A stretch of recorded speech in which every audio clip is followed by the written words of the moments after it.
Hello, good morning, good afternoon. I hope everyone is doing great. In this video, I would like to talk about how to dominate the other team when you're playing games. Again, I'm focused on playmaking, so my videos are going to be related on how to be successful having a good play, making a good midfield. There is one way in order to bypass that, which is basically playing counterattacks, but it's not successful to every single game. However, it could be if you're focusing on midfield. So I wanted to show you what I currently have in my team. These are my top midfielders. I have a total of 33 players, and my midfields are 16. They are extraterrestrial levels. So with that, I've been able to create a big, strong team and be successful in the majority of my games, even though we still have a lot of room to improve. Therefore, in this video, I want to talk about two specific formations. The first formation is going to be the 3-5-2, and the second one is going to be the 4-5-1. So the 3-5-2 is a pretty much interesting formation because this is Hattrick's most common formation for a good reason, with its offensive defensive balance and a strong emphasis on midfield. So that's it. When I'm talking about they have a good balance, it means that there are two people attacking, there are three people playing in the defense, in which they manage together to keep up with the full attacking of the other player. What you want to do, however, is to focus on also having a strong midfield. If you don't have a strong midfield, most likely you are going to be able to lose the game. It's been told that whenever you play with five players in the midfield, you want at least have a 50% of the possession here. If you have less than 50%, most likely you are going to be losing the game, and that is going to be problematic. Therefore, whenever you're thinking about playing this formation, you want to make sure that your midfield is good enough to keep up. And if it happens, you want to kind of like push a little bit for defense. You want to make sure that there are not enough spaces in the defense in order for your other team to score goals. How you solve that? You want to put this one defensive. If you play this one defensive, it is going to be helpful to increase the percentage here. You want to be at least with a percentage higher than 35% in order to be able to win the game. If you happen to have a 35% defense, a 50% attacking, and here more than a 50% attacking, most likely you are going to win the game. And this is important. Of course, it depends on the qualities of the players of the other team, right? But if you know that they are going to be playing with three defenders right here, and you want to take advantage of this 50%, maybe you are at like a 60%, feel free to add those ones attacking. This is going to be helpful because you're going to be able to create more flow from defense to attacking, and this will help you be successful. For 3-5-2, however, there is a weakness, which means that three defenders are bound to leave a weak spot somewhere. So again, focus on that. You can maybe have these ones thinking about going towards the sides, or even one going towards defense as well. You just want to make sure that you are blocking the other team attacking. However, if you see the other team attacking is going to be more likely to have three attackers, then that's going to be problematic. If they have three attackers, most likely you're going to be able to win midfield. But if you know that for sure, my suggestion would be to jump to the other formation that we're going to be talking afterwards. The other formation that I'd like to talk about is the 4-5-1. I think this is one is very, very interesting. Basically, you're just hoping to score with your best striker. Then again, in order to keep up with your training, if you're training midfield, you want to have five people in the middle to make sure that they are still getting trained. And then you want to play with four defenders.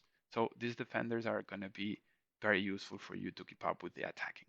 Therefore, if you're playing against a team and this team has three attackers, as I was saying before, you want to hold into a four defenders. This is going to create less spaces for them, and most likely you're going to be successful with the defending. You still need to have at least a 50% chances in the midfield. This is going to be able to help hold the line in the midfield and also make transitions here. So at any time, if you think that your defense is at least higher than a 60%, feel free to add those guys over here.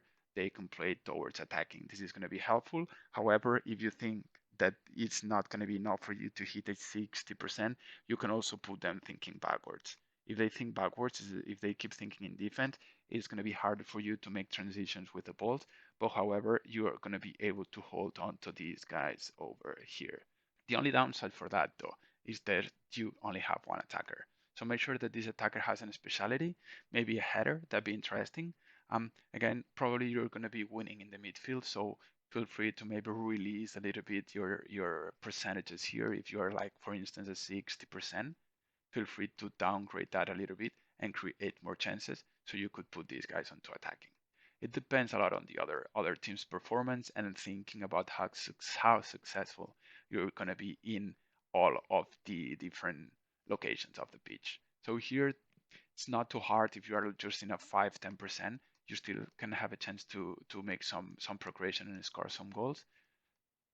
In addition to that, here you want to be at least 50%. If you're more than 50% and you want to make some chances into attack, feel free to put them those guys over here thinking about attacking.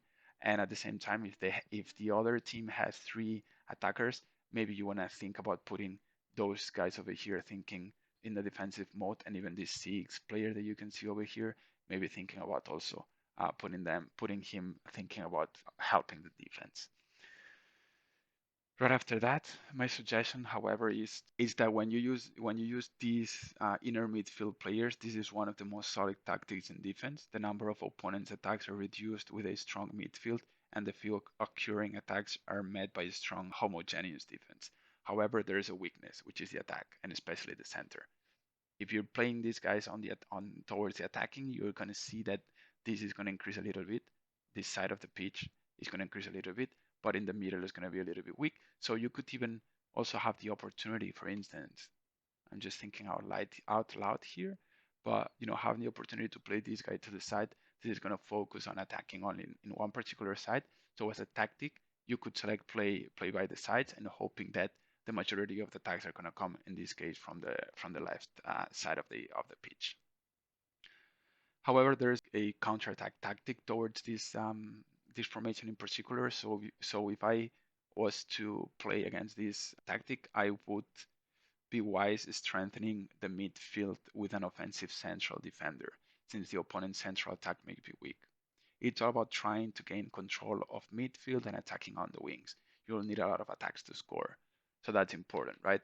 Me as a me having this formation, I'm not gonna have a lot of chances to score. However, the other player with a strong attack, let's say three people attacking, and maybe putting, if he's playing with four in the midfield,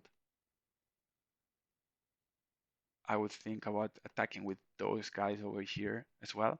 So I'm gonna try to win a little bit more percentage on this side, and then I would be able to score, to have more chances to score, and with that, hoping that this guy is not gonna score too much, and I would be hoping to win this game. But again, following what I said in the beginning, if in the midfield you have at least a 50%, you should be good to go. Maybe I'm not sure about winning the game, but most likely being able to score some chances, which is good enough for you. And I am seeing all of these, and I want to show this example of what happened in my last friendly game. As you guys can see, he had a really, really good attacking. He had a 10 here, 10.7, almost 11 here. He had a 6 and a 7 as well. As you guys can see, I was doing my job in order to keep up with the defense. So I knew, for instance, that I had to improve a lot of my defense in order to be successful.